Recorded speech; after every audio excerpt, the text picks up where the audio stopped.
Hello and welcome back to the channel. Today Hasbro had their Star Wars Pulse Fanstream and revealed some new figures, so let's go through all of them. We're gonna start with the vintage collection. First item that they showed was a pipeline reveal, and it is the Land Speeder. This is a part of their going back to Tatooine theme that they are slowly building. And for that same theme, they revealed the next two TVC figures. First one is Moman Naydan, a well-known Cantina alien that they recently released in the Black Series line, so now they are doing the same for TVC. He is number 362 and he comes with some nice accessories including his staff, rifle blaster, Beagle double barrel blaster, alternate hand and a cup. This is basically all you need for this character. Lower part of his tunic has soft goods, so it's easier to put him in a sitting pose. After him they revealed Pondo Baba, who is number 70 and also has some nice accessories like alternate hands and arm that is cut in half. You also get his blaster pistol and a cup because, of course, he also belongs in the Cantina. And here is a quick look at everything revealed for that Tatooine theme so far. Both Moman Naydan and Pondo Baba will be available for pre-order next Wednesday, March 5th at 1 PM Eastern Time or 7 PM Central European Time. Last TVC reveal is Imperial Armored Commando, who is number 366. Of course, this is from Season 3 of The Mandalorian, and again, they gave him a nice number of accessories. You will get his blaster rifle, electric baton, jetpack, shield, pistol and a knife. To me it looks like this figure has the same issue that the Black Series version has, and that is the head being a bit too small for the body, but this is still a very nice release and a great army builder. He will also be up for pre-order on March 5th at 1 PM Eastern Time or 7 PM Central European Time. Switching now to the Black Series reveals, which is the thing that I'm interested in, this time the stream had more reveals for this line than anything else that they showed. First, they finally showed us Moff Gideon in his Dark Trooper armor, and he looks pretty good. I love the fact that this time they gave him a soft goods cape because he had a plastic one first time around, and it was really difficult to put him in any kind of dynamic pose because of it. This time that won't be an issue. The head sculpt looks good, and I also love the reflectiveness of the armor parts. They designed the shoulder pads in the same way as they did on the Stormtroopers, with a connection to a ring inside of the butterfly joint, so the arm movement won't be hindered. He will also have his jetpack that is attached to his back but is not removable, so we'll have to see how will that affect the movement of the torso and of the cape. For the accessories he comes with a removable helmet, a small pistol blaster and two versions of electric spear, the smaller contracted version and a longer ignited one with electric effect piece. To me this looks like a great release. I would prefer for Figure Arts to finally release their version since they showed it on one of their exhibitions last year, but for now, this Black Series version is all we have. Next figure from the same Mando lineup is Imperial Praetorian Guard, and this one also looks great. It's a character from one of the better scenes from the third season and, of course, a nice army builder. Same as Gideon, he has that nice and reflective armor, and I love the fact that he has a soft goods skirt. It's a similar design to Snoke's Praetorian Guards from the sequels, but if you guys remember, those had a version with soft goods skirt and with plastic, and also their elbow articulation was very limited because of the design of the suit, but this guy won't have those issues. As I said, he looks good, I like the helmet design, and for accessories they gave him two types of weapons, counting on all of us to get at least two of these guys. I am at the moment debating myself on should I get one or two. I need one for a review and posing, but if I start thinking about my future display, I think I need two. They do look good with Paz Vizsla. Praetorian is number 43 in Mando lineup and Gideon is 44. Both of these guys will be up for pre-order on March 5th at 1 PM Eastern Time or 7 PM Central European Time, and I assume that their price will be around $25 US or around 30 euros. Next one they showed was the new Cassian Andor in an Imperial pilot suit. It's called Senar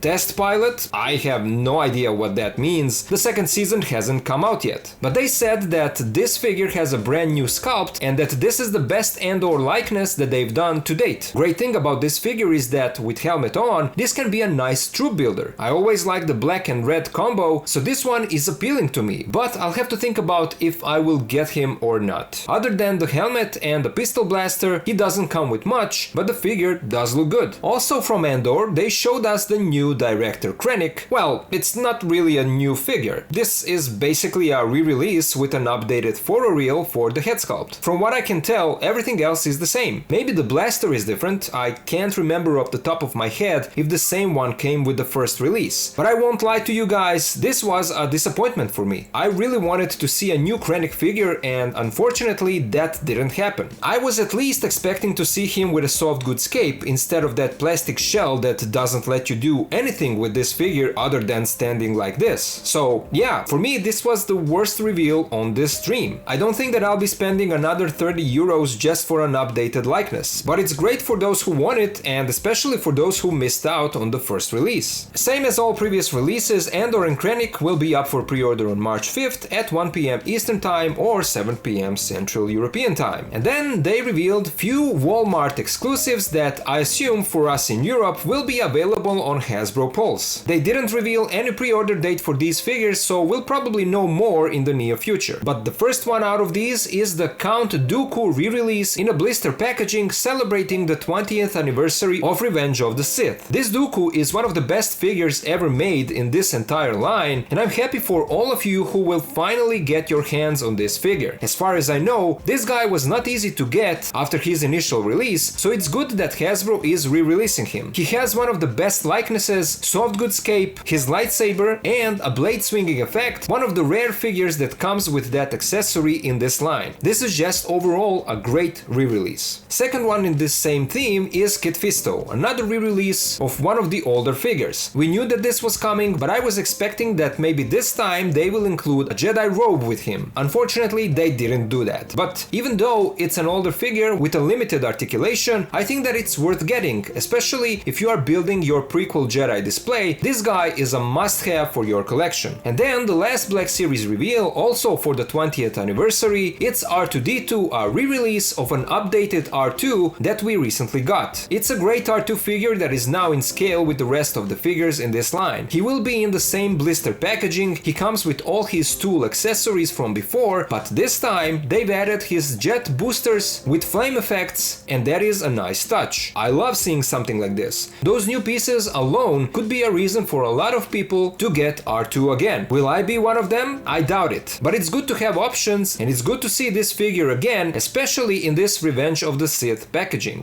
For when will these be available? All we know is that, as I said, they will be Walmart exclusives in the US and Canada, probably available on Pulse for the rest of us, and that they will be a part of a March CollectorCon event, which I'm not familiar with. I don't live in the US, so I don't know, but March is right around the corner, so we should know more fairly soon. The last item they revealed was a roleplay item, and it's a 501st Clone Trooper helmet, and the design is not inspired by the movies, but it's from Ahsoka series. It will have some paint chipping, some dirt marks, and a nicely designed interior. This will be a GameStop exclusive in the US and Canada, and for the rest of us, it will probably be available on Hasbro Pulse and other stores that usually sell these kinds of items. So there you go, that was all that they revealed today. As I said, this time the stream was more Black Series oriented and we did get some great reveals. Personally, I'm mostly interested in Moff Gideon and Praetorian Guard, but now I would love to hear you guys. What do you think about today's stream? Are you satisfied with what we got? Did you expect more? What do you think about Krennic being mostly a re-release? Which one out of all of these are you interested in the most? Let me know all of it down in the comments. As always, a huge thank you goes out to my Patreon supporters for helping me to keep the channel alive. If anyone else can join and help, please do so, because everything that I earn over there goes into the future channel content. If you're interested, Patreon link is in the description. I also offer a channel membership. For 99 cents per month, you can help me and support the channel to move forward. So if you can, join and become a channel member. And if not, that's also okay. You are still helping simply by watching and sharing my videos. So thank you guys for watching, thank you for being here with me, and I'll see ya in the next video.